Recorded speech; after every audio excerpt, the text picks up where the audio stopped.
Hola, ¿qué tal? Muy buenas tardes o muy buenas noches, queridos amigos que nos acompañan. El CEFS les da la más cordial bienvenida a este espacio de coloquios y de conferencias.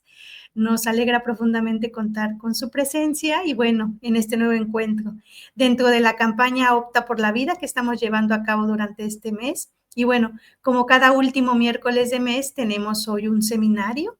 El tema del día de hoy es Memorias de un suicida y para ello contamos con la presencia de nuestra querida Priscila da Rocha, a quien recibimos con mucho cariño. Como siempre, los invitamos a participar activamente del seminario con sus preguntas, con sus comentarios. Así también les invitamos a que compartan la emisión para poder llegar a más corazones. Y bueno, antes de darle paso a nuestra invitada del día de hoy, voy a permitirme hacer una breve presentación de ella. Y bueno, vamos a ello. Priscila Darrocha, nacida de una familia espírita, desde joven vivió la espiritualidad como parte natural de su vida. A los 20 años se trasladó a Mallorca, donde conoció a su familia espiritual. Y en 2016 fue cofundadora del Centro Espírita de Mallorca, Amalio Domingo Soler, donde trabajó activamente hasta el 2020. Desde entonces continúa con su labor espírita en forma discreta desde su hogar, con el compromiso mayor de ser madre y en este tiempo, ¿no?, de transición planetaria. Actualmente colabora aquí en el CEF, es parte de colaboradora del núcleo de comunicación, es traductora también y revisora de libros espíritas para la FEP. Lo profesional cuenta con más de 13 años de experiencia en proyectos de inclusión para personas con discapacidad y hoy trabaja en el sector educativo.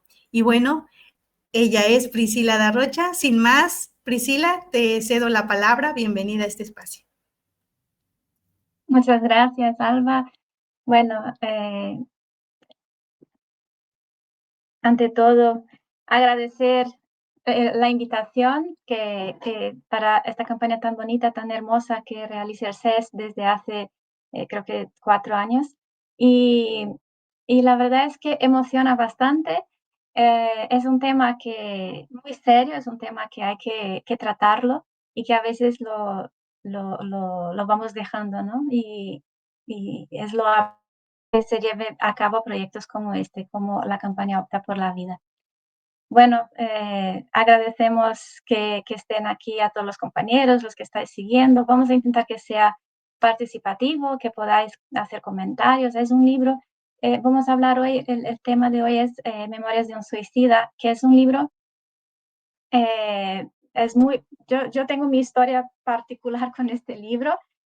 He tardado 15 años yo lo tenía en la estantería y no conseguía leerlo hasta que finalmente lo hice. Y la verdad es que fue para mí emocionante porque, bueno, ahora vamos a ir comentando un poco cómo es la historia del libro. No vamos a hacer un resumen del libro porque para esto es mejor que lo leáis, ¿no? La idea es esta, es que podamos comentar el tema para poder hablar, pero hablar de una manera diferente, porque sobre el suicidio ya se ha estado hablando eh, a lo largo de todo el mes, ya se ha estado hablando de varias cosas, con varios temas, y hoy hablaremos de este libro desde la visión del amor, ¿no? Yo para empezar me gustaría preguntar a todos, porque creo que a todos nos ha pasado, ¿no? Que en algunos momentos de nuestras vidas, pues ocurren cosas que nos descoloca un poco, que nos hace sentir, pues, cansados, ¿no? Cansados con la vida. Y de repente, de la nada, o aparece alguien, o aparece la solución, y entonces ves ahí que el cuidado de Dios, y es sobre esto justamente lo que queremos hablar hoy, es sobre este cuidado silencioso y constante que tenemos, que siempre estamos, acompañados, que siempre nos están cuidando, y que podamos, a partir de la reflexión de este libro tan bonito, que podamos ver más de cerca este cuidado silencioso, ¿no? Porque este libro creo que va mucho de esto, de no hablar de la visión del castigo, sino de la visión de reeducar, ¿no? Entonces, yo creo que a todos nos ha pasado. Yo el otro día hace un par de meses. Yo tengo un hijo va a cumplir 9 años ahora, e intento darle una educación espírita, hablamos cada noche de temas espíritas. Y el otro día me dice, mamá, yo ya no creo en Dios. Entonces, yo, claro, en este momento intenté recordar varios diálogos que hemos tenido a lo largo de estos 9 años y le decía, pues a Dios se puede reconocer en la belleza del universo, en el infinito, en las estrellas, en el color que hay en el mar, en las flores, en todo lo bello que existe alrededor nuestro. Pero yo veía que él no estaba satisfecho con esta respuesta, ¿no? Que ahí este día él tenía una inquietud y me decía, yo en mi colegio soy el único que cree en Jesús, pero en Dios he dejado de creer. Y entonces yo en aquel momento le dije, cariño, mamá, en los momentos de mayor dificultad fue cuando noté más la presencia de Dios en mi vida. Fue en estos momentos cuando noté que Él me acogía, que me abrazaba. Y entonces vi que ahí Él se interesó, ¿no? Me miró y vi que ahí había conseguido captar su atención. Y entonces le digo, y él me preguntó por qué. Dice, pues porque aparecen personas que sin que yo pidiera ayuda, aparecen para ayudarme o para decirme algo o para cualquier cosa que me hace sentirme mejor y levantarme y seguir adelante. Y a lo mejor tus compañeros del colegio con sus familias no han pasado por estos momentos de dificultad y por eso ellos todavía no han conocido a Dios. Pero esto no quiere decir que Dios no existe. Eso solo quiere decir que nosotros aún no hemos llegado a conocerlo, pero es una cuestión de tiempo. Entonces, eh, creo que es esto, ¿no? Que Dios está ahí siempre, siempre. Y a lo largo de toda la reflexión de hoy, de todo este rato que vamos a estar juntos, vamos a hablar un poco de esto, de hacer un poco de esta reflexión de este cuidado que, que tenemos, este socorro espiritual que nos envuelve incluso en los momentos más oscuros de nuestras vidas. Bueno, para ello nos vamos a apoyar en este libro, en Memorias de un suicida. Me vais a perdonar porque se ha movido un poco la presentación, pero bueno, vamos a poder seguir y como voy comentando cada una de las diapositivas, pues nos apañamos, ¿no? Pero se ha movido un poquito. Pues nos apoyaremos en este relato conmovedor que es Memorias de un suicida, que este libro habla de la conexión, de la esperanza, ¿no? De este cuidado que tenemos constantemente. No vamos a, como he dicho, no vamos a hacer un resumen del libro, pero sí que vamos a comentar algunos conceptos, vamos a comentar algunas escenas que considero importante y, y todo esto para hacernos pensar en el tema del suicidio, que es el tema que nos trae aquí hoy, pero también pensar en esta otra parte, ¿no? Eh, bueno, um, un segundito. Ahí está. Vale. Memorias de un suicida no fue concebida como una novela literaria, ¿vale? Sino que fue un testimonio doctrinario y moral. Bueno, ¿qué pasa con este libro? Este libro, digamos que fue escrito a 6 manos, ¿vale? Contó con la medium Ivone del Amaral Pereira, que es una medium brasileña muy respetada en el medio espírita. Hablaremos un poquito más sobre ella, pero no vamos a entrar tanto en detalle porque tanto ella como los otros dos autores, el CES en su sección de biografía de YouTube tiene las biografías de ambos, entonces de los tres. Entonces yo os aconsejo que entréis ahí y que podáis ver las biografías de los tres para que veáis quiénes son exactamente, ¿no? Que siempre ayuda también. Pero fue a 6 manos Ivone de la Mara Pereira, que era la medium. Luego teníamos a Camilo Castelo Blanco, que era un autor portugués muy respetado en su época en Portugal, que se suicidó. Y entonces él relata su experiencia en el mundo espiritual, tanto la suya como de algunos compañeros, ¿no? Hablaremos más adelante. Pero también aparte de estos dos, tenemos a León Denis, porque escriben entre Ivone de Amaral Pereira, a través de su mediunidad, escribe Camilo Castelo Blanco, pero luego tiene una revisión de León Denis, ¿no? Entonces, estos tres autores están presentes en este libro y se puede notar mucho dentro del libro, se puede notar mucho el lenguaje cuando es de León Denis y cuando es de Camilo Castelo Blanco. Bueno, León Denis lo que hizo fue una revisión doctrinaria. Una vez que estaba escrito ya el libro, comentaremos también más profundamente más adelante, pero una vez que estaba hecho el libro, unos años más tarde, él hace la revisión doctrinaria. Y bueno, vaya que lo ha hecho, porque yo aconsejo a todo el mundo a leer el libro de los espíritus antes de leer este libro, porque la verdad es que es un repaso al libro de los espíritus. Hay muchas preguntas del libro de los espíritus que puedes encontrar aquí. O sea, temas, tú vas leyendo y te va conectando con preguntas del libro de los espíritus.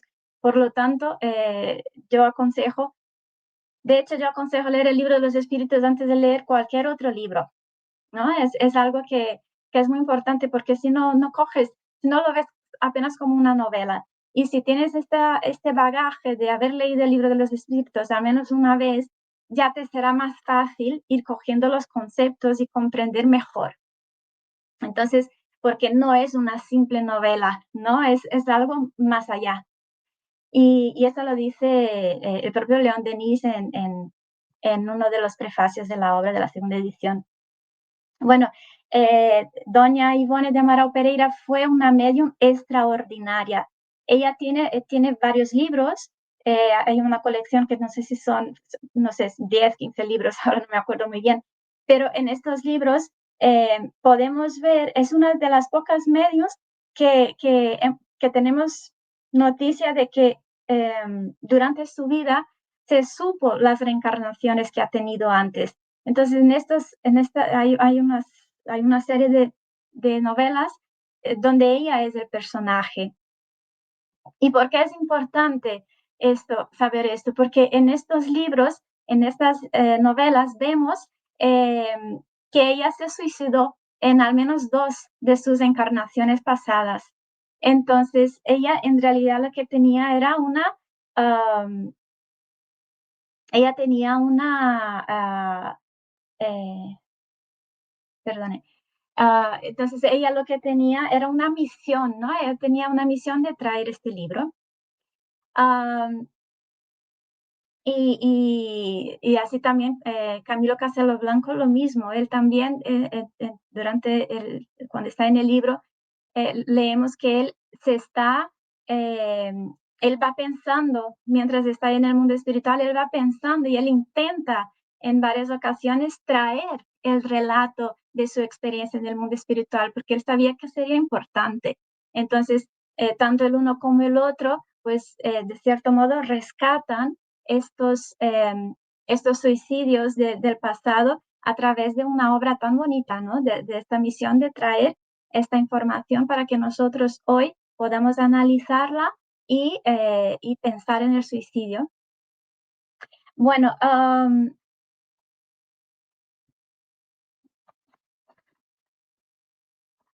segundito. Vale, aquí como comentaba en el prefacio, en el prefacio de León Denis, porque hay uno que es la introducción que hace la propia medium Ivone de Amaral Pereira, donde ella va explicando cómo se planificó la obra, cómo fue el trabajo, pero también luego hay una de León Denis. Y en esta parte, León Denis comenta, dice que el objetivo de esta obra no era que no quería ser literaria, y no era para el deleite, sino que tenían un deber sagrado, que era consolar a quien sufre, advertir, revelar la verdad sobre el abismo que pierden muchas almas descrentes ante los disgustos comunes de la vida. Bueno, el libro se divide en 3 partes: los réprobos, los departamentos y la ciudad universitaria. En alguna, yo lo leía en portugués, pero En alguna traducción que encontré, no ponen réprobos. Yo considero importante mantener esta palabra. ¿Por qué? Porque en las traducciones que encontré estaba puesto los condenados. Y réprobos tampoco es una palabra común en portugués, pero tiene un peso diferente de condenado. Y en castellano es lo mismo. Si miramos en el diccionario de la RAI, también está la definición y también hay, esta definición no es la primera que aparece, pero en la tercera definición aparece como aquellos que están apartados de la sociedad por alguna razón, pero que no están condenados, ¿no? Porque condenado me parece muy fuerte.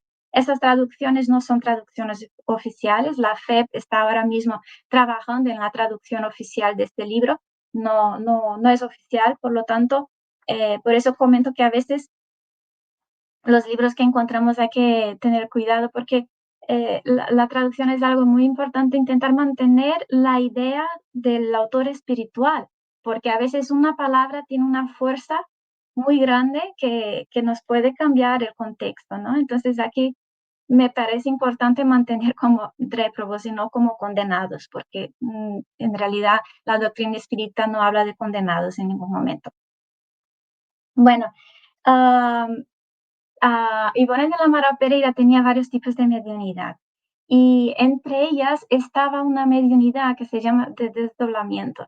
En uno de sus libros ella explica cómo es esta mediunidad, cómo es que ocurría con ella, ¿no? No cómo era esta mediunidad, sino cómo ella lo vivía. Y nos cuenta, ella normalmente estaba trabajando en casa y de repente era magnetizada por sus guías espirituales y ella era llevada a los sitios. Entonces, los romances que ella escribe, ella los vivió en primera persona. De hecho, hay un comentario suyo de que en algún momento que ella estaba escribiendo este libro de Memorias de un Suicida, ella fue llevada a Portugal en el invierno. Y entonces ella siente en su cuerpo como si estuviera ahí de verdad, pero en realidad ella estaba desdoblada. Y esto se repetía mucho con ella. Por eso sus libros, eso también con Chico Xavier pasaba, ¿no? Que Chico Xavier, con el libro Hace 2000 años, él también tenía esta vivencia de ir a los sitios y vivirlo, ¿no? De ver las escenas y sentir como si estuviera ahí. Bueno, pues esto era una de las características de su mediunidad. Y, y creo que es importante en este libro, este hecho, ¿no? Porque no es lo mismo que tú estés contando, vamos a pensar en algo práctico que tenemos todos, no es lo mismo que tú estés contando sobre una película que un amigo te ha dicho que ha visto, que si tú estás contando una película que tú has visto, ¿no? Es diferente, o una vivencia que tú has vivido y no que alguien te ha contado. Entonces, creo que esa es una característica muy importante de su mediunidad y importante para nosotros para reflexionar, ¿no? Bueno, no queremos hablar mucho de datos porque para esto ya creo que en los últimos días se habló bastante. Además, el tema de los datos a veces es difícil encontrar uno fiable, pero sí que quería comentar ¿no? Que según la Organización Mundial de Salud, cada 40 segundos se muere una persona por suicidio en el mundo. Esto lamentablemente significa que mientras nosotros estamos aquí hablando, que nuestro encuentro va a durar 90 minutos, pues durante estos 90 minutos cerca de 135 personas se van a morir por suicidio, ¿no? Entonces es algo muy serio que hay que pensar. Desde la psicología se sabe que el suicidio muchas veces no es un deseo de morir, sino que es un deseo de acabar con este dolor que se está viviendo, de solucionar algún problema, ¿no? De hecho, mira, este psicólogo que se llama, espero decirlo bien su nombre, Edwin Schneider, él dice que el suicidio es una huida de un dolor insoportable que supera la capacidad de afrontamiento del individuo, ¿no? Entonces, normalmente es esto, la persona no quiere dejar de vivir, lo que quiere es dejar de sufrir. Y aquí, por eso es tan importante la parte de escuchar, de tener empatía, de acompañar emocionalmente a personas que lo están pasando mal. Bueno, desde la neurociencia también tenemos información de que el dolor emocional duele tanto como un dolor físico, porque se activa partes del cerebro que son comunes para ambas cosas. Entonces, alguien que se siente rechazada, que está desesperanzada, tiene un dolor tan profundo que es tan real como si fuera una herida o una quemadura. Entonces, tú no dirías a una persona que va con una escayola que camine con fe, ¿verdad? Pues a una persona que esté deprimida, que esté desesperanzada, pedirle que solo tenga pensamientos buenos, también creo que no es lo más adecuado, ¿no? Sí que es importante intentar estar con esta persona y algo muy importante, muy importante, muy importante, el poder de la oración. Es que no pensamos en esto, pero el poder de la oración para en todos los momentos de nuestras vidas realmente, ¿no? Porque también la neurociencia dice que cuando tú oras, eh, se conecta a una parte del cerebro. Bueno, yo no soy psicóloga y mi vocabulario no es el más correcto, pero yo explico como yo lo he entendido, ¿no? Entonces, se conecta una parte, la parte frontal del cerebro se conecta. Y esta parte, cuando tú estás orando, esta parte del cerebro es la misma que se conecta cuando tú tienes que tomar decisiones en tu vida. Entonces, cuando tú tienes que tomar decisiones sobre buscar soluciones, es la misma zona. Por lo tanto, ellos relacionan, eh, aquellos que son más volcados hacia la espiritualidad, ¿no? Ellos lo relacionan con esto, pues la oración. Si tú oras para tomar decisiones, pues es estupendo, ¿no? Porque estarás, y nosotros como espíritas también lo vemos así, porque si oramos para tomar decisiones, sabemos que estaremos inspirados por aquellos espíritus amigos que tanto nos quieren y celan por nosotros. Bueno, aquí yo había hecho una preguntita, ¿no? ¿Qué mitos sobre el suicidio habéis escuchado? Muchos, muchos. Yo justamente recientemente viví algo de esto de pensar que la persona no lo hará. Ah, no, si lo dice es que no lo hace. Bueno, resulta que sí. Y resulta que, eh, bueno, una persona cercana me comentó que una amiga estaba pasando por que estaba diciendo que tenía la intención de practicar el suicidio y, y hemos quedado que hablaríamos en 2 semanas. Pues antes de estas 2 semanas ella intentó el suicidio. Felizmente, ella no le pasó lo peor, fue atendida y está medicada, estuvo ingresada en el hospital psiquiátrico, está atendida ahora mismo, pero esto de que no, si la persona lo dice, no lo hará, em, sí que hace, ¿no? Otra cosa también es de que, no, que esta persona no quiere salir de esto, no puedo ayudar. Pero es que hay que pensar que esta persona a lo mejor no está, a lo mejor no, es que es así. Cuando tú estás muy en con una depresión profunda, tu cerebro no funciona normalmente, no es como siempre y tus tomas de decisiones son diferentes y no raciocinas como habitualmente.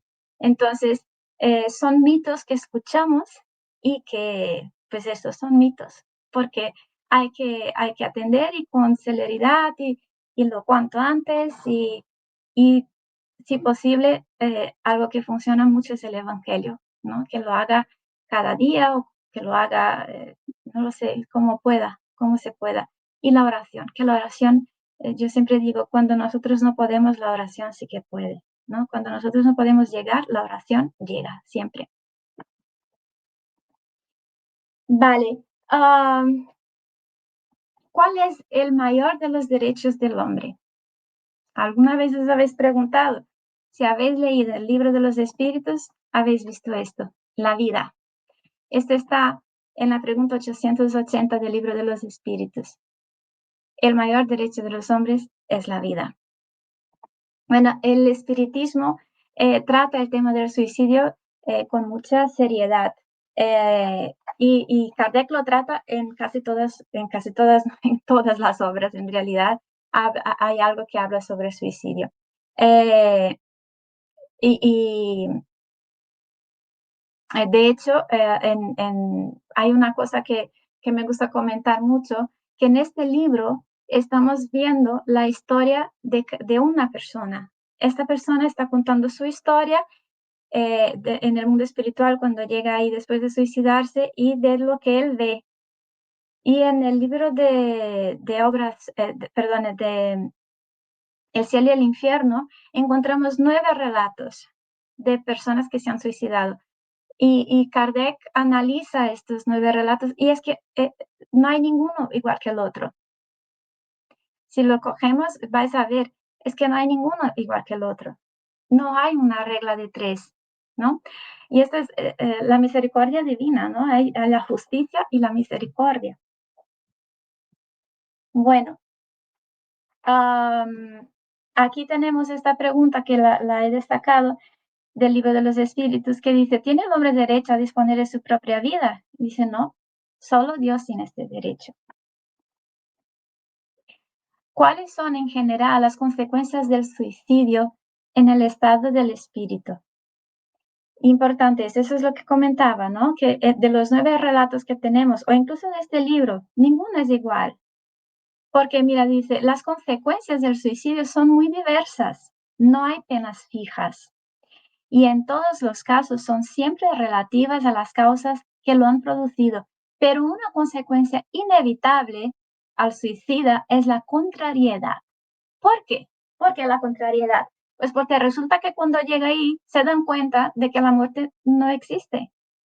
Ellos, la persona cuando se suicida, como hemos dicho antes, piensan que quieren terminar con un sufrimiento, quieren terminar con un problema que están viviendo y piensan que la muerte va a terminar con esto, pero cuando llegan ahí en el mundo espiritual se dan cuenta de que la muerte no existe. Entonces, pues se llevan una contrariedad, además de este remordimiento que llevan dentro, ¿no? Que es común a todos también. Bueno, y aquí he puesto he destacado también este otro comentario que está en este caso es un texto que está en la revista, perdón, en Obras Póstumas. Kardec en 1862, en la revista Espírita, él estaba preocupado por este tema y hay textos que hablan del tema del suicidio. Y aquí aparece, este texto está en Obras Póstumas con fecha de 1862. Entonces, es un mensaje que él no publicó en vida, pero que coincide con la fecha que él estaba preocupado. Y fijaros en esto. Luego vamos a recuperar este comentario, pero para que vayamos pensando en él, que es muy importante. Los suicidios se multiplicarán en proporciones nunca vistas, incluso entre los niños. La locura jamás habrá alcanzado a tan gran cantidad de hombres que incluso antes de la muerte estarán excluidos del mundo de los vivos. Para reflexionar esto, para pensar en nuestros días actuales, porque este mensaje justamente habla de la etapa de transición planetaria, ¿no? Entonces, del mundo de regeneración que va llegando. Entonces, creo que es importante que reflexionemos en esto y más adelante voy a rescatar esta frase, pero para que vayamos pensando, ¿no? En lo que dijo Kardec en 1862. Bueno, que dijo los espíritus en 1862. Vale, entonces encontramos que las consecuencias del suicidio son muy relativas y depende de muchos factores. Son inevitables, pero que una de las consecuencias inevitables es esta contrariedad que tienen. Vale,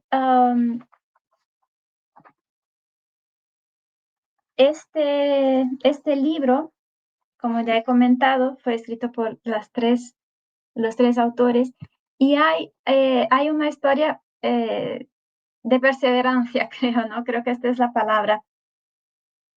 Porque Ivone de Amaral Pereira, en Brasil la Federación Espírita Brasileira edita una revista que se llama Reformador, que la edita desde hace 142 años, me parece, y cada mes sale. Y he rescatado un escrito de doña Ivone, donde ella cuenta su experiencia con este libro. Y os voy a contar un poquito ahora, ¿no? Ella cuenta, también en la introducción de este libro, también ella cuenta un poco. Entonces vamos a hacer como un puzzle y juntar todo y para que hagamos aquí algo, una reflexión.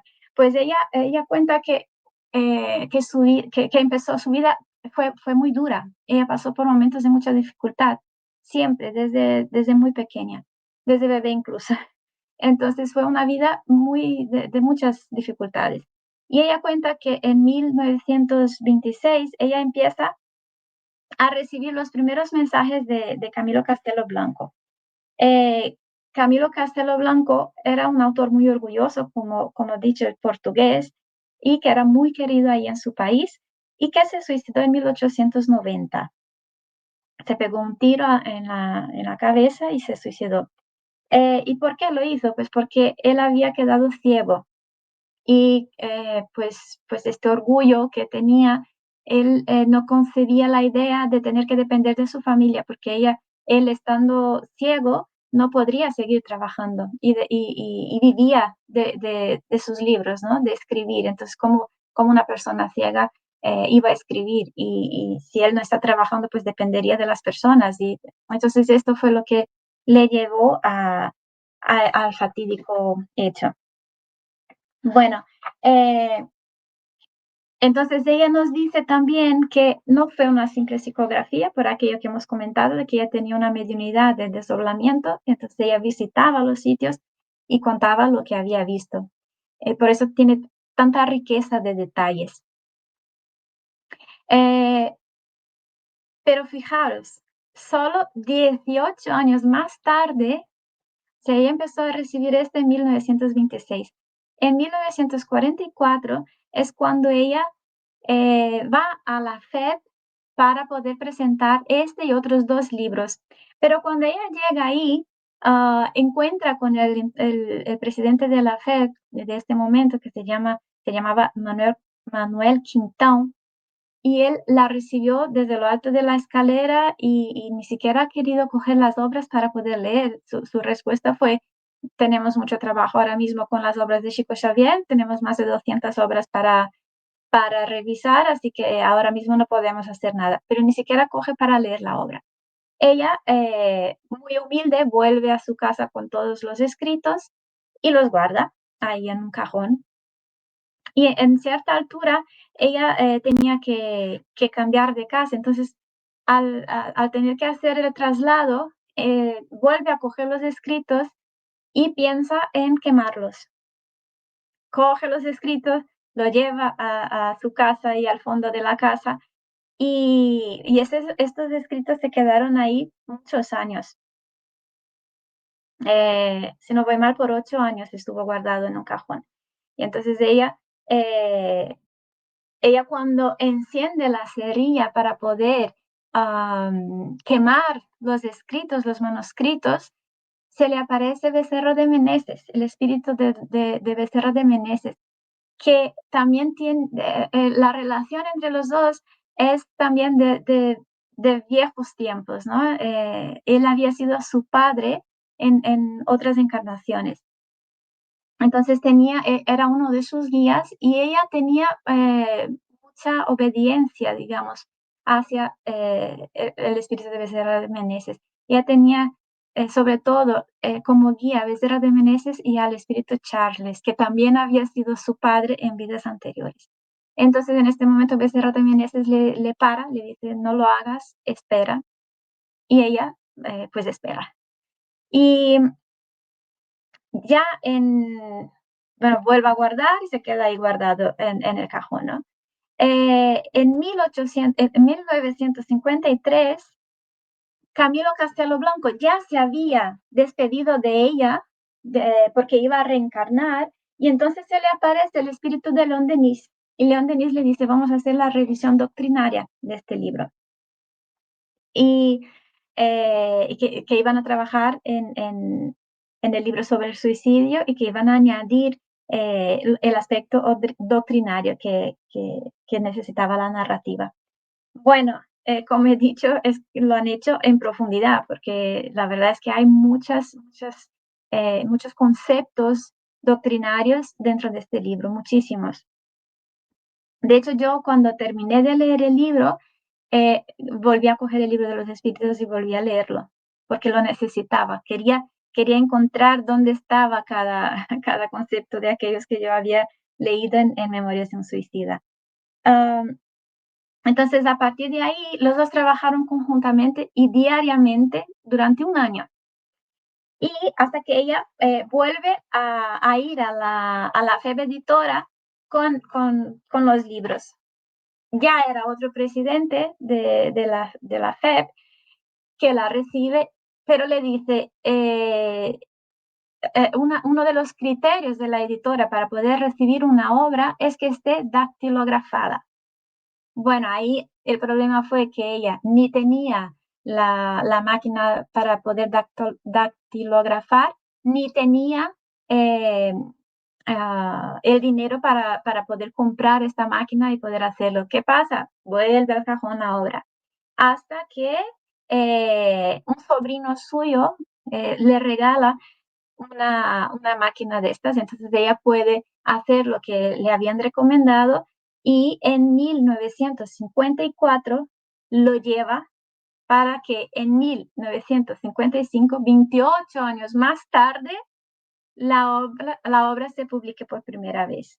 Entonces es una historia conmovedora, ¿no? De cómo la espiritualidad espera los tiempos, porque también se dice mucho de que era importante que las obras de Chico Xavier, hablando del mundo, porque pensemos que en la obra de Allan Kardec no tenemos relatos de, de cómo era el mundo espiritual. Entonces necesitábamos las obras de Chico Xavier contando sobre el mundo espiritual para que pudiéramos comprender mejor esto. Además, ella también comenta que para ella, ella entiende que Manuel Quintão en aquel momento fue inspirado para no aceptar la obra, porque si la cogiera así como estaba, que solo tenía el aspecto de novela, que seguramente solo se quedaría en esto, que solo se quedaría como una novela y que a lo mejor ni siquiera se publicaría, ¿no? Y que necesitaba pasar este tiempo para enriquecer esta obra. Bueno, aquí abrimos un paréntesis para comentar que en 2025, yo no sé si cuando me lanzaron la invitación para hablar de este libro se habían dado cuenta, pero me emocionó verlo, porque este año de 2025 celebramos 200 años del nacimiento de Camilo Castelo Blanco y 70 años de la primera edición de este libro. Entonces es un marco, ¿no? Y aquí he puesto un resumito, no sé si se ve bien, pero es una línea de tiempo para que veamos cómo fue todo este proceso, ¿no? En 1825 nació Camilo Castelo Blanco. En 1890 es cuando él comete el suicidio. Entre 1890 y 1910, él permanece ahí en el Valle de los Suicidas. En 1910 es transferido a la colonia, que ahora hablaremos de ella.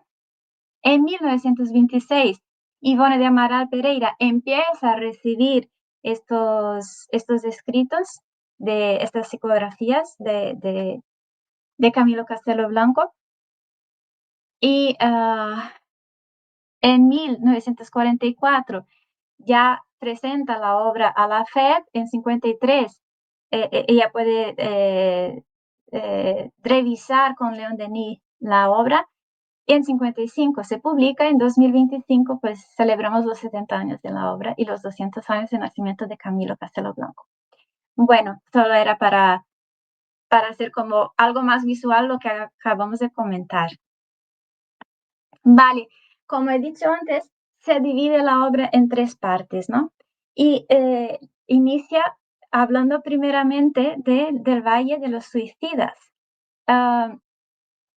Él empieza a relatar, es la parte, yo creo que es la parte más dura, ¿no? Del libro, porque él empieza a relatar el paisaje con el que se encuentra ahí. Y él relata, por ejemplo, que se despertó y él creía que estaba en un hospital, pero extrañaba porque se sentía como que no lo estaban tratando bien, ¿no? Que él necesitaba tener unos cuidados, que no estaba teniendo estos cuidados.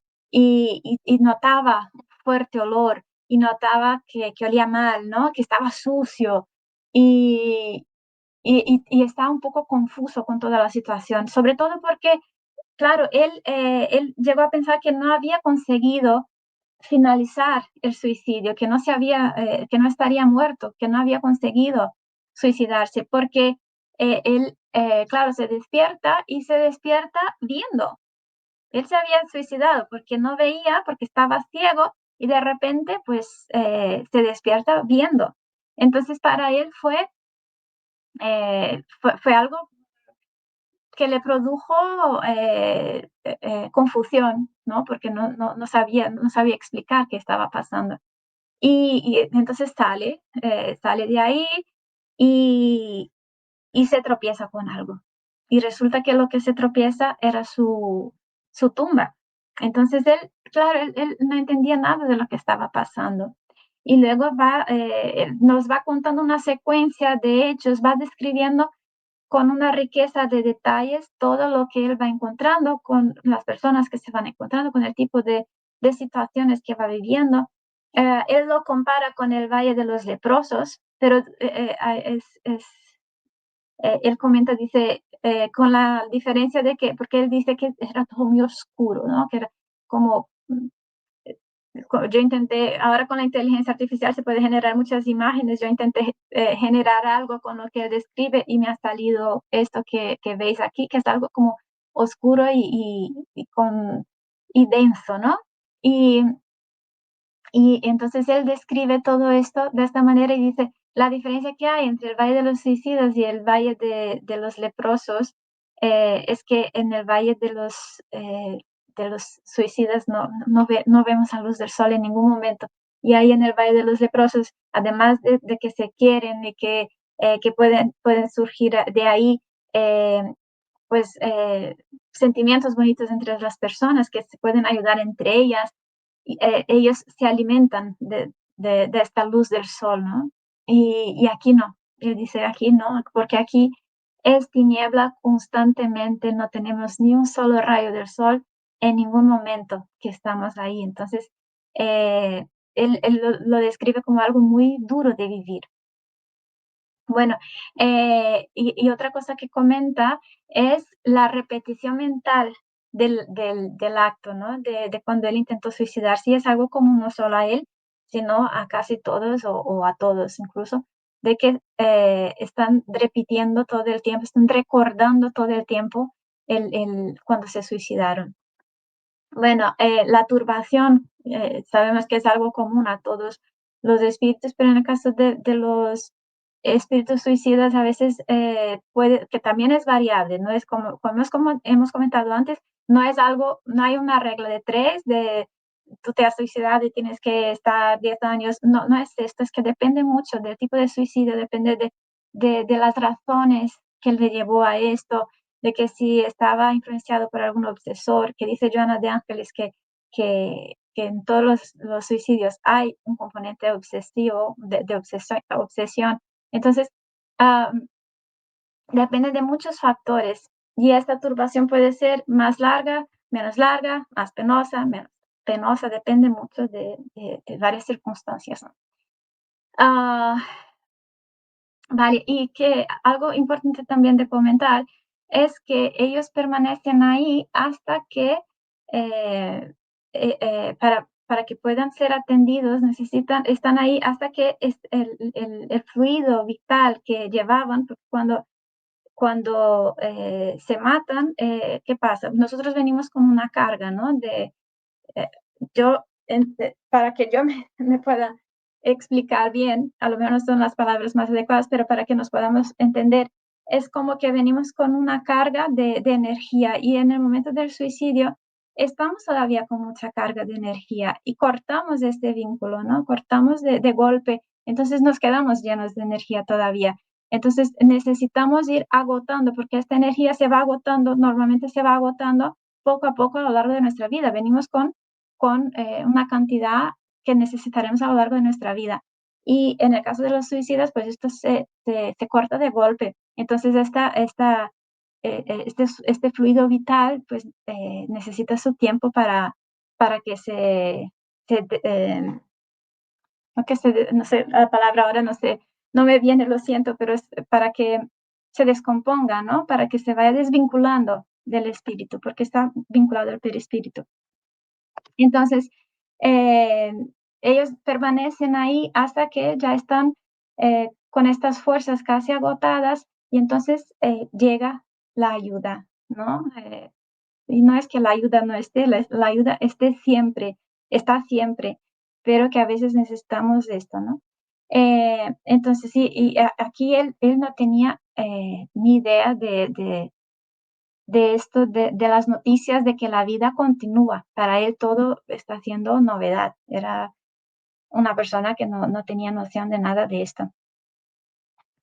Y hay una cosa que me gustaría que también reflexionáramos, ¿no? Si creéis que la oración puede influir en los espíritus, ¿no? Vamos reflexionando sobre esto también, que luego las preguntitas que voy soltando luego vamos comentando, ¿vale? Pero me gusta lanzarla para que vayamos pensando y luego vemos la respuesta.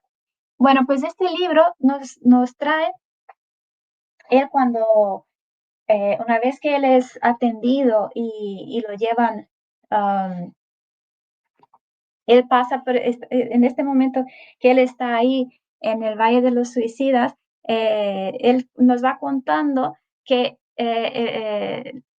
los espíritus en general experimentan una angustia moral muy, muy grande y mucha confusión mental también, sensación de estar atrapados en la escena de su muerte, ¿no? Por eso van recordando a todo el rato todo lo que pasó y tienen la sensación de dolor, de humedad, de estar en contacto con su tumba. Y aquí, mira, esto también es una de las partes del libro de los espíritus que para pensar, porque lanza la pregunta, ¿los espíritus, cuando estamos ahí en el mundo espiritual, sentimos dolor? ¿Tenemos dolor como tenemos aquí, el dolor físico? ¿Qué os parece? Pues eso hay es un tratado, se llama así, tratado eh, sobre la sensación del espíritu, y es muy interesante. No me acuerdo ahora mismo, no sé si es la 252, pero está por ahí, más o menos por esta altura, ¿no? Y se llama Tratado de Sensaciones del Espíritu. Y ahí explican, ¿no? Esta relación, porque si estamos ahí, ya no tenemos cuerpo, no deberíamos sentir dolor, porque aquí nos está hablando de los dolores, del dolor, del sufrimiento. El sufrimiento moral en general sí que tenemos siempre, pero el dolor físico no deberíamos tener ahí en el mundo espiritual. Entonces, recomiendo la lectura de esta parte del libro de los espíritus para comprender esto. Vale, entonces, él también nos comenta que más tarde llega a comprender que estar ahí en el Valle de los Suicidas no era un castigo, sino que era una consecuencia natural de su acto, ¿no? Del acto de atentar contra su propia vida. Y nos comenta también el tema de la ley de causa y efecto, porque por este hecho que acabamos de comentar, de que él seguía eh, ligado al fluido vital y que todavía no estaba agotado. Entonces esto generó turbación, un periodo de turbación más largo. Bueno, él se dio cuenta que la conciencia no se acaba, ¿no? Cuando llegamos ahí en el mundo espiritual, esta individualidad, todo lo que vivimos, el bagaje que tenemos lo llevamos para allá como espíritu, que no se borra la conciencia. Bueno, pues este libro nos cuenta la historia. Él luego, cuando es atendido, él va a una colonia, es llevado por la Legión de los Siervos de María, porque es una colonia que atiende a personas que se han suicidado, personas de España, de Portugal, de Brasil y algunas colonias de África, algunas colonias portuguesas de África. Entonces, y esta colonia está regida por María de Nazaret, la Madre de Jesús, que recibió de su Hijo amado el encargo de poder cuidar de las personas que se suicidaban. Entonces, por eso se llama, el hospital donde él es llevado se llama Hospital María de Nazaret, que veremos más adelante también. Y entonces él ahí se queda con unos compañeros, se queda en la misma habitación de unos compañeros que también son portugueses, que son estos: Jerónimo, Mario Sobral, Belarmino, João, que se llama Juan, y el propio Camilo. Aquí vamos a ir hablando de ellos poquito a poquito, pero ahora es importante que entendamos que Jerónimo era un padre de familia, tenía mucho dinero, tenía deudas, y estaba inconformado cuando llega ahí al mundo espiritual, estaba inconformado porque no le dejaban recibir noticias de su familia, y se portó un poco de manera rebelde. Y él se suicidó con un disparo en el oído. Mario Sobral, pues tenía mucha cercanía a los prostíbulos, frecuentaba prostíbulos y se decepcionó, estaba enamorado de una de las prostitutas de uno de estos antros, se enamoró de ella cuando le dice que no quería casarse con él, pues ella la estrangula y a continuación se ahorca. Belarmino era un erudito, era una persona que estaba en la universidad y tenía varias carreras, hablaba varios idiomas, pero era materialista y tenía tuberculosis. En aquella época la tuberculosis no tenía cura, entonces él quiso no prolongar el sufrimiento de la enfermedad y terminar con su vida antes, ¿no? Adelantar la muerte. Y luego está yo, aunque no tenemos, la verdad es que no hay mucha información sobre él en el libro, es el que menos sabemos. ¿Y qué le pasaba? Pues tenía vicio en el juego y él se envenenó. Y Camilo Castelo Blanco, que ya sabemos quién era, y que se disparó también un tiro en el oído. Vale, entonces son llevados a la colonia correccional Legión de los Siervos de María.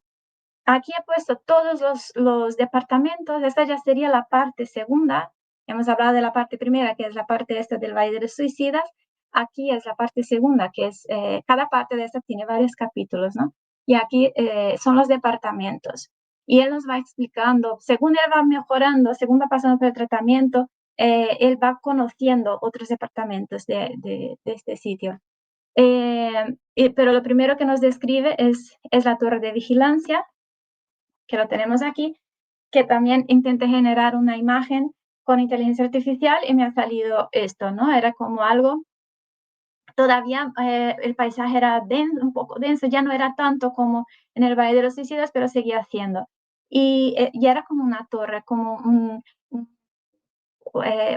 sitio de guardia, ¿no? Que tenía un foso incluso. ¿Por qué esto? Esto es importante, porque necesitaban protegerse de las influencias externas, de espíritus que pueden intentar, o incluso espíritus encarnados o desencarnados que pueden intentar, de cierto modo, influir en las personas que están, en los espíritus que están dentro en tratamiento. Entonces hay que tener cuidado para que no haya invasión ni nada de esto, ¿no? Por eso a veces en varios libros espíritas vemos que hay este tipo de construcción como que para asustar, ¿no? A los espíritus que pueden intentar hacer daño a los demás. Bueno, entonces, un momentito. Aquí él habla primero de este sitio, que fue lo primero que él ha visto, que era la torre de vigilancia. Luego nos habla del Hospital María de Nazaret. Aquí es donde ellos van a ser tratados realmente, ¿no? Llegan y aquí empiezan el tratamiento. Que aquí he puesto un poco algunas de las cosas, los tratamientos ah, que pueden recibir ahí en este sitio, que es impresionante. A mí me llama mucho la atención. Me gusta mucho estudiar sobre el magnetismo y, bueno, los pases y todo esto, ¿no? Y en este libro ves la importancia que tiene esto, porque a veces estudiamos como algo que está ahí y no vemos la importancia que tiene. Y aquí en este libro se ve mucho. Entonces ellos reciben tratamiento a través pues, de educación mental, del magnetismo mismo, la oración, el poder de la oración, porque ellos aquí tenían la costumbre de cada día a las 6 hacer una oración, ¿no? Cada día se reunían todos para hacer una oración. Y esto es importante. Luego también veíamos cómo para ellos es importante recibir noticias de sus familiares, de recibir estas oraciones que hacemos, las personas queridas que les recuerda y mandan buenas vibraciones. Esto para ellos es acogedor, es algo que lo notan mucho. Eh, y aquí hay varios capítulos que van hablando de varias cosas, pero aquí me gustaría destacar, porque hay uno de los capítulos que nos habla de que algunos mediums estaban buscando mediums para poder ayudar a aquellos espíritus suicidas más endurecidos, más necesitados de un choque anímico, ¿no? Y invitan, no sé, creo que 20 mediums y al final creo que quedaron 6 los que han dicho que sí, que harían este trabajo y entonces empiezan a través del desdoblamiento durante el sueño a recibir orientación y él jamás había escuchado hablar de los discípulos de Allan Kardec y entonces ahí es cuando empieza a escuchar esta información y los conoce. Bueno, eso ya más adelante, ¿no? Él llega, es tratado y cuando ya está un poco mejor, entonces es invitado a hacer un viaje a la Tierra y participa de esta reunión. Um, a mí me emocionó mucho eh, varias cosas. Primero, ah, que ellos explican en una en determinado punto del libro, explica eh, que hay que intentar de todas maneras hasta el último recurso para atender aquí en la tierra a las personas que necesitan ser atendidas aquí. O sea, estos espíritus más endurecidos, ahora que hablamos tanto de esto, ¿no? Del mundo de regeneración, de transición, que los espíritus serán invitados a ir a otro planeta inferior, pues aquellos dicen que es que se intenta hasta el último recurso, porque así lo pidió Jesús, porque ninguna de sus ovejas se perderán, porque que Él está aquí para cuidarnos y que el buen pastor siempre va a volver para cuidar de sus ovejas descarriadas, ¿no? Entonces, hay esta parte que es muy bonita de la reunión mediúnica, eh, donde son inspirados. El director de la casa, el dirigente, no sabía lo que estaba pasando. Algún medium de ahí sentía que algo había, pero no sabían no veían exactamente lo que pasaba. Y es que se había formado un hospital eh, en el mundo espiritual para atender a estos espíritus que necesitaban ser atendidos. Y entonces vemos, a ver si va a ir bien. Ay, no me dejará, qué pena. Aquí había un vídeo, bueno, pues lo leo yo, es que había montado el vídeo. A ver, voy a volver a probar.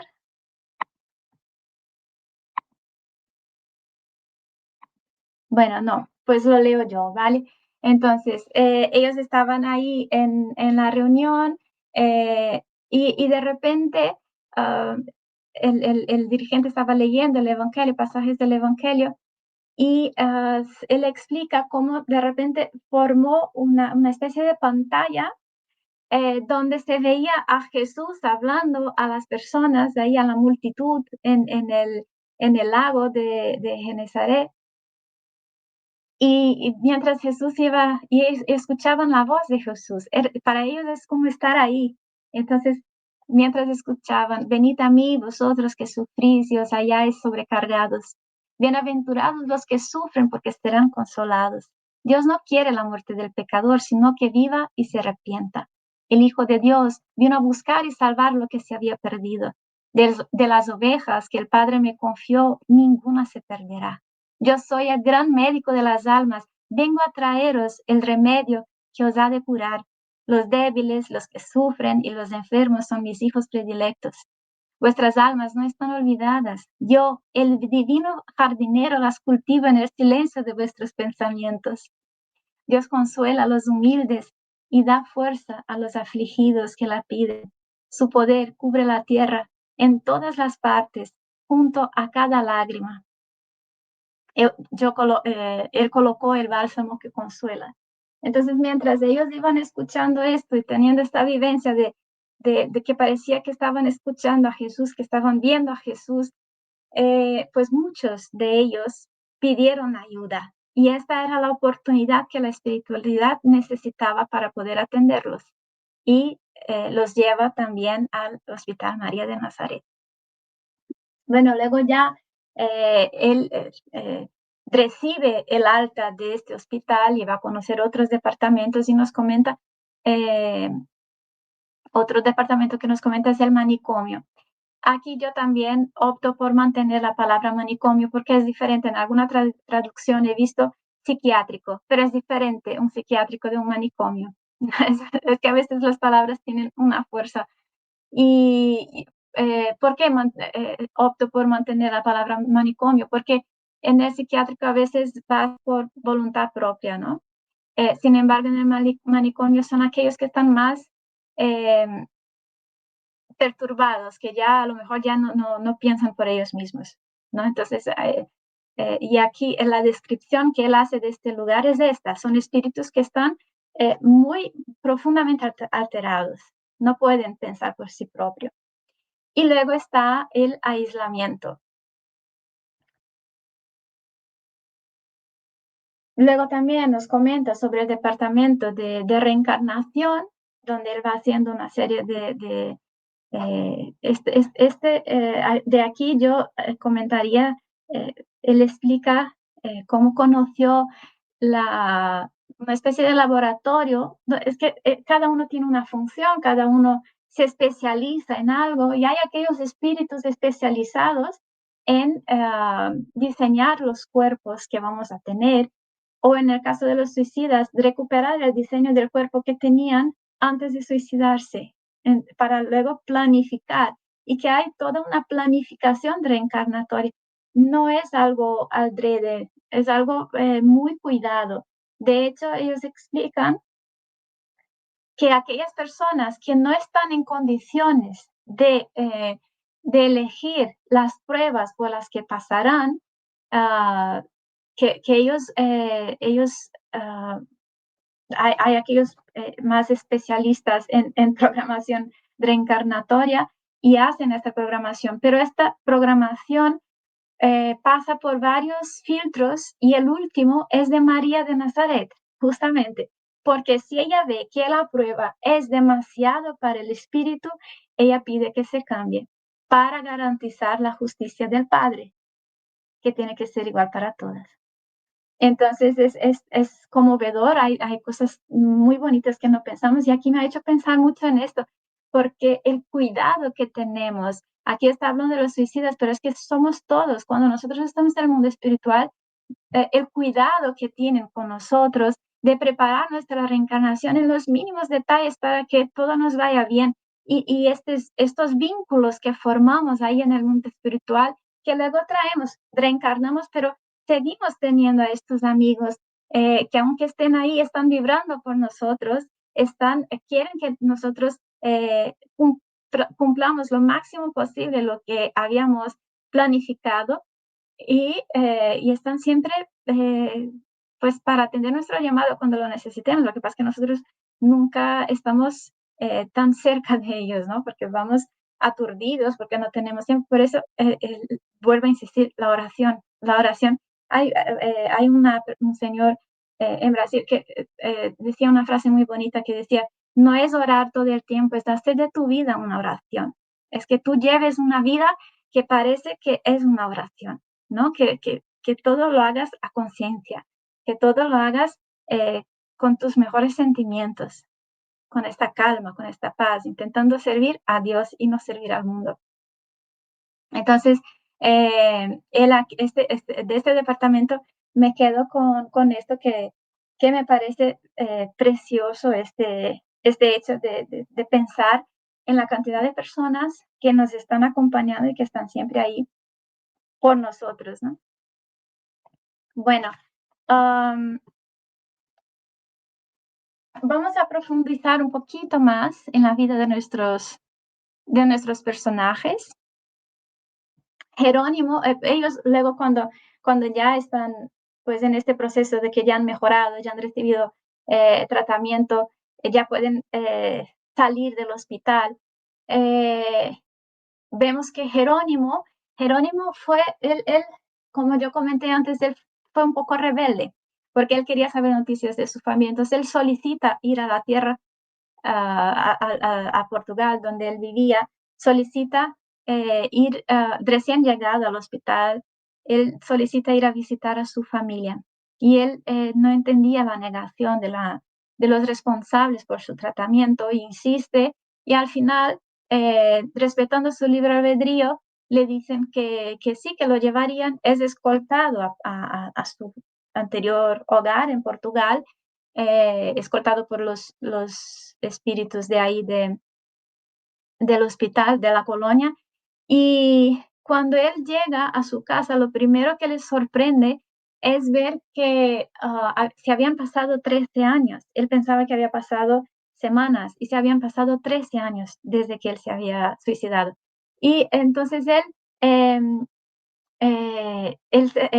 se queda aturdido y unos espíritus obsesores vienen y le dan la noticia de que su familia pues le estaba pasando mal porque estaba la mujer y la hija menor que se estaban prostituyendo. La mujer estaba prácticamente esclavizando a su hija pequeña.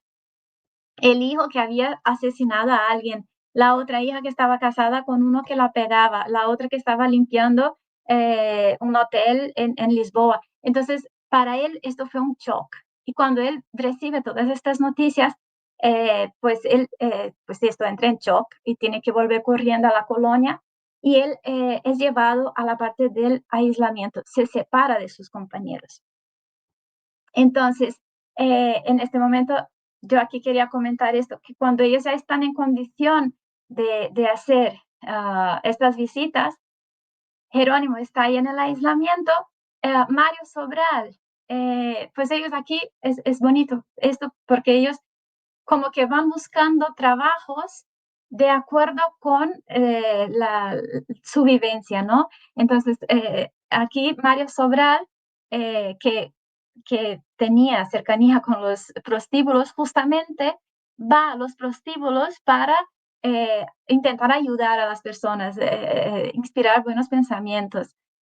Belarmino, que tenía tuberculosis, pues se acerca a los enfermos de tuberculosis para lo mismo, ¿no? Intentar inspirarlos en el bien.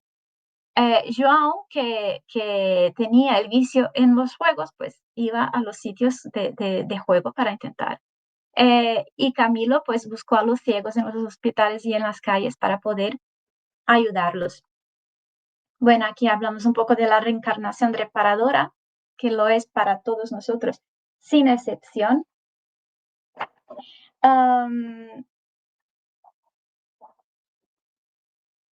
Y luego ellos llegan bueno, aquí es ofrecida la posibilidad de reencarnar y Jerónimo y Mario Sobral deciden reencarnar. Sin embargo, Belarmino, Juan y Camilo prosiguen su experiencia. Jerónimo en estas oraciones diarias, ha habido un día que él estaba muy desesperado y en un día de estas oraciones diarias que pasaba las 18 horas, él ruega a María que atienda a sus hijos, sobre todo los dos que lo estaban pasando peor, que era la hija que se estaba prostituyendo y siendo esclavizada por su madre y su hijo que estaba en la cárcel. Y María inmediatamente manda una determinación, y es muy bonito como explican, también como cuentan, que venía una carta escrita con el brillo, cuyas letras eran como el brillo de las estrellas, una determinación de María para que estos dos hijos sean atendidos inmediatamente. Entonces, hay toda una historia que lo vas a leer en el libro, y ellos son atendidos y pues cambian de vida, ¿no? Cambia la perspectiva de vida de ellos. Y eh, él reencarna y vuelve. Por eso decimos que, porque a veces uno de los mitos que siempre se habla del tema del suicidio es que si tú te has suicidado vas a volver con una discapacidad. Bueno, es posible, es bastante común porque has dañado a tu perispíritu, entonces es la ley de causa y efecto, es bastante común que esto pase, pero mira el caso de Jerónimo justamente. Él vuelve sin ningún tipo de discapacidad y él vuelve, como él no dio valor, porque él dejó a su familia desamparada. Entonces él vuelve en su siguiente encarnación, él vuelve con una familia de dinero igual que antes, no pasaría dificultad, pero no tendría hijos, pero se ha comprometido con María. En este momento que María le atiende la petición, él se compromete con María para que le puedan, uh, que él va a construir orfanatos para atender a niños que no tienen padres. Es muy bonito esto, ¿no? Entonces, cada uno tiene ahí un final, una planificación diferente. Mario Sobral, que era uno de los que tenía mucho remordimiento, él incluso ya en sus últimos días ahí, él incluso no se veía porque él tenía siempre el recuerdo de matar a su amante con sus manos. Entonces él llega a un cierto punto que él deja de ver a sus manos porque él pensaba que deberían hacer sin las manos. Y así es, él reencarna sin las manos y con un problema en la tráquea también. Él nació en un prostíbulo, la madre no ha querido saber de él, lo da a otra persona que tenía otra hija de 10 años, que es quien le cuida. ¿Quién es esta hija? La amante que él había asesinado en otro momento. Ahí también rompiendo estos lazos a través del amor, ¿no?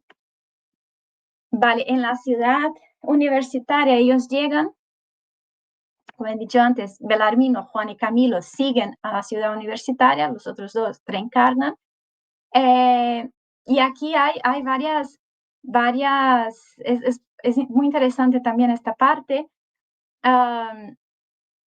Y una de las cosas más bonitas que me ha parecido es que tú ahí, en el sitio anterior, para poder reencarnar, tenían que participar de un curso de 1 o 2 años de duración para volver a reencarnar. Y aquí tienen que pasar por varios cursos. Cuando llegan a esta parte, deben pasar por varios cursos. Ellos, y el primero de ellos es sobre la moral cristiana, es sobre el Evangelio de Cristo. Y una vez que pasan entonces empiezan a ir a los siguientes, pero el primero de todos es sobre la moral de Cristo. Vale, hablemos ahora de sintonía. Cuando escuchamos una canción, ¿cómo sabemos? Si yo pongo, es que en el vídeo yo tenía la canción. Si yo pongo una canción de piano, por ejemplo, ¿no? Pongo el sonido de un piano y vosotros no estáis viendo el instrumento, pero identificáis que es un piano, ¿verdad? ¿Por qué? Porque nuestro cerebro reactiva partes de la memoria y enlaza con nuestras experiencias pasadas y entonces tú tienes ahí la certeza de que esto es un piano. Bueno, pues esto pasa lo mismo con el amor de Dios. Aunque nosotros no estamos viendo a Dios, lo podemos sentir porque una sintonía que vivimos todo el tiempo. Hacemos parte de esta sintonía.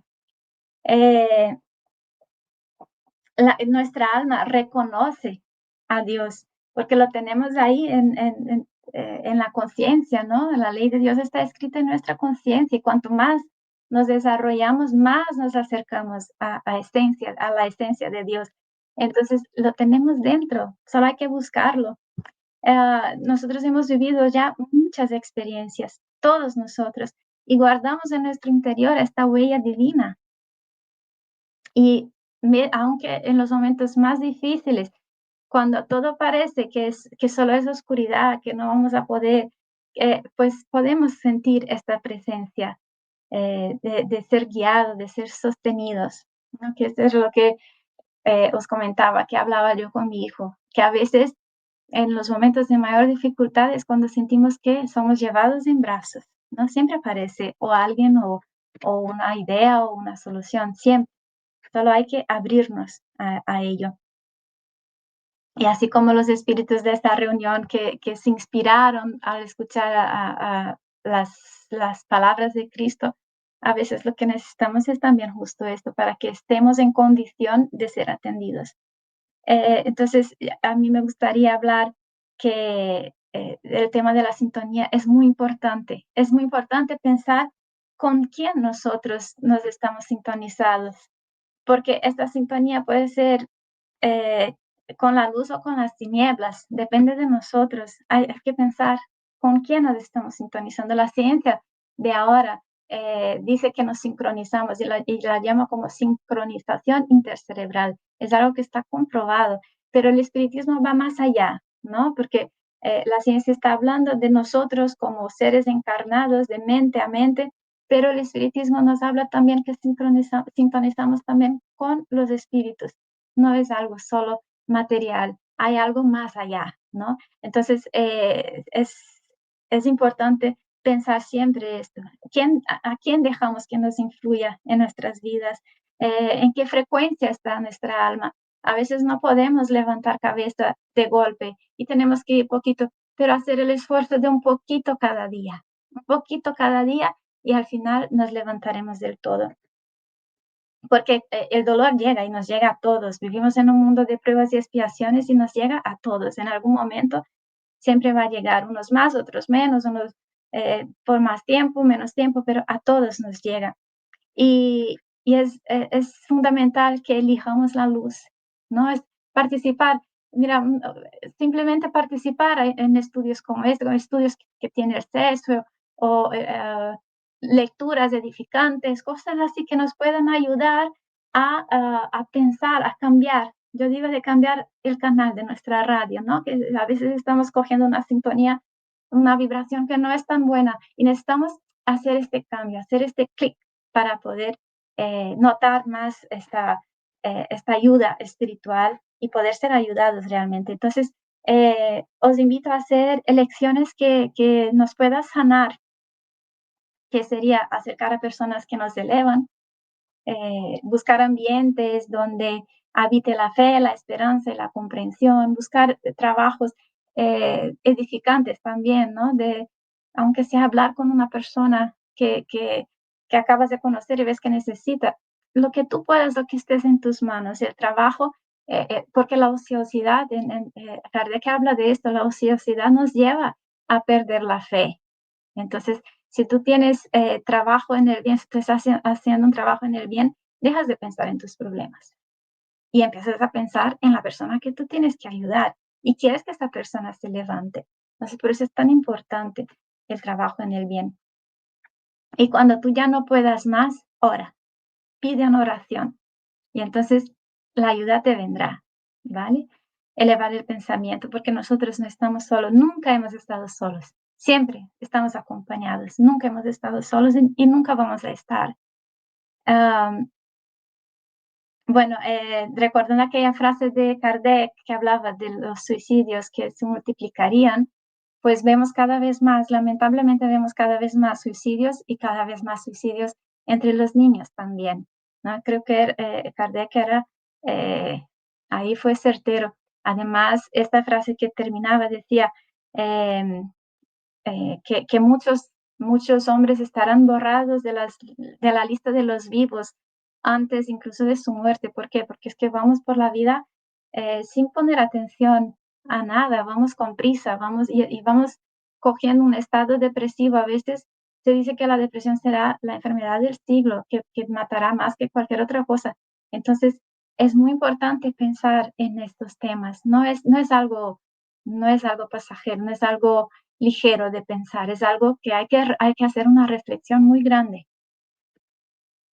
acerca del tema. Bueno, pues el suicidio, hemos hablado de que no extingue el dolor, ¿no? Porque cuando llegan ahí en el mundo espiritual, a veces incluso se multiplica este dolor moral. Y el propósito de este libro es advertir sobre las consecuencias de interrumpir la vida, pero es también consolar a las familias, es despertar conciencias, mostrando que el amor de Dios nunca nos abandona. Esto de consolar a las familias es muy importante porque a veces, y por eso he querido hablar más sobre esta parte, más del amor, del acogimiento, de que sí, que es verdad que el suicidio tiene unas consecuencias muy duras y que este libro relata muchas de estas cosas, pero hay una cosa que hay que pensar siempre, una madre que ha perdido a su hijo por suicidio, no hablemos a ella del Valle de los Suicidas. Sería mucho dolor. Hablemos a ella de lo que será la atención que tendrá después, de la importancia de la oración, de saber que su hijo o su hija tendrá este cuidado, este amor que le va a acoger mientras esté ahí, ¿no? Bueno, ya para ir finalizando, por si queréis hacer alguna pregunta, Camilo, él llega un momento, Camilo intentó, ¿cómo se dice?, prolongar su estancia en el mundo espiritual lo máximo que pudo. Él estuvo muchos años en el mundo espiritual porque no quería reencarnar, porque quería aprender lo máximo posible. Entonces estuvo mucho tiempo hasta que le dijeron, ya está, tienes que hacerlo, y entonces él decide hacerlo. Entonces él viene, decide reencarnar en Brasil como medium de cura, aprovechando estos cursos que había hecho ahí en el mundo espiritual, en la ciudad universitaria, que uno de los cursos era sobre magnetismo, y, y él, para aprovechar esto, reencarna en Brasil como medium de cura. Viviría 60 años y a los 40 años se quedaría ciego. Hay una parte donde él, ahí en la ciudad universitaria, hay una parte donde él recuerda sus vidas anteriores y hay una parte donde él recuerda por qué la ceguera, por qué se quedó ciego. Y venía de otras encarnaciones donde él había cegado a otras personas, ¿no? Entonces era una ley de causa y efecto, pero también hay otra cosa que me emocionó muchísimo, creo que fue la parte que más me emocionó del libro, que fue cuando él recordó una de sus encarnaciones contemporánea a Jesús, y él recuerda cuando él estaba en Jerusalén el día de la muerte de Jesús, de la condenación de Jesús, y él recuerda su actitud este día. Bueno, yo ahí sinceramente he tenido que parar de leer y hacer el Evangelio muy emocionada, llorando, porque me tocó el alma ver su declaración, ¿no? Cómo había sido esta experiencia en aquel momento de la, de la condenación de Jesús. Entonces es un libro que hay, bueno, intenté ir hacer un resumen así muy muy general de todo, pero es un libro muy rico de muchas cosas, pero sobre todo de pensar en esto que el mundo espiritual nos asiste a todo momento, con amor y con paciencia, y pensar que él no ha ido ahí como un castigo, él ha ido ahí para ser atendido, porque el amor no condena, el amor espera. El amor siempre espera. Y el amor de Dios es superior a cualquier amor que podamos. Nosotros no podemos comparar el amor de Dios con el nuestro. Y la vida continúa y somos profundamente amados. Entonces, creo que es algo que este libro hace pensar bastante. Bueno, no sé si dejamos espacio para preguntas, si tenemos. Hola, listo, Priscila, qué bonito seminario, nos has compartido muchas cosas muy valiosas y como tú bien dices, el libro está rico en enseñanzas, ¿no? Y bueno, por aquí tenemos un comentario de Susu Valdés que nos dice, es consolador todo lo que nos enseña la doctrina espírita. Para quienes hemos perdido seres queridos por el suicidio, saber que la oración les ayuda es la luz de la esperanza. Leeré este libro. Entonces, la verdad es que sí, es un libro bastante chonchito de leer, pero que tiene ricas enseñanzas, ¿no? Y tú nos has dado unas pinceladas ahí que sí, perfectamente invitan a la reflexión, Priscila. Muchísimas gracias por eso.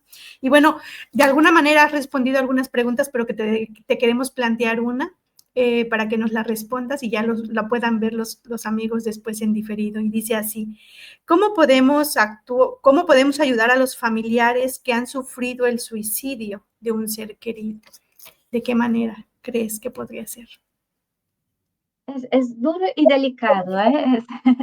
Es algo que hay que ir con mucho cuidado porque depende mucho de lo que esta persona tiene de conocimiento también, porque no podemos, una de las cosas que hay que ir con mucho cuidado es esto, no podemos hablar con todo el mundo como si todo el mundo fuera espírita, porque no lo son. Entonces, a lo mejor con toda tu buena voluntad vas a hablar de que la vida continúa, de que será atendido y tal, y esta persona no está preparada para esto. Pero sí que el amor de Dios, podemos hablar de ello, sí. Indicar siempre la oración. Yo creo que es la clave, ¿no? Indicar siempre la oración y saber y decir que estamos aquí y que se sientan abrazados por nosotros y que, pues, mucho amor. eh, es que es delicado por eso, porque no todo el mundo comprende, entonces tienes que ir con mucho cuidado a la hora de hablar, porque, hablar como yo decía antes, hablar del dolor, hablar del castigo, hablar de todo esto, creo que no es el camino, porque primero esta persona no conoce, no comprende y estará, con más dolor todavía de pensar que su hijo está ahí, ¿no? Su hijo o esta persona cercana, ¿no? Pero yo creo que hablar de la oración, oremos por esta persona, ¿no? Lloraré contigo. Muchas gracias, Priscila. La verdad es que queremos expresarte nuestro más sincero agradecimiento por compartir con nosotros esta valiosa enseñanza de este libro, ¿no? Nos ha invitado a que lo leamos completo para profundizar, ¿no? En todas esas enseñanzas que trae. Y bueno, nos hace reflexionar mucho, ¿no? Y sobre todo nos da la oportunidad de darnos cuenta que aún en el dolor más profundo siempre hay esperanza y que siempre hay una oportunidad de reparación y como tú bien decías, el amor de Dios está en todas partes y jamás estamos solos. Entonces creo que es algo muy valioso. Te agradecemos infinitamente la preparación de este tema y bueno, también agradecemos al equipo técnico que sin él también no sería a cabo el trabajo. Chicos, por aquí tenemos a Mamen, a María y a Rodrigo. Muchas gracias por su apoyo. Y bueno, por supuesto, gracias a todos aquellos que nos acompañaron y que lo van a ver en diferido. Y bueno, los invitamos como siempre a seguir nuestros canales de YouTube, nuestras redes sociales y los invitamos para nuestro próximo encuentro que será el próximo viernes 26 de septiembre a las 22:30 de España con el coloquio Recursos Morales, el faro que ilumina y estará a cargo de Rosana Ferraz y Juan Félix Juan Félix Algarín. Así que les deseamos mucha paz, mucho amor y nos vemos hasta la próxima.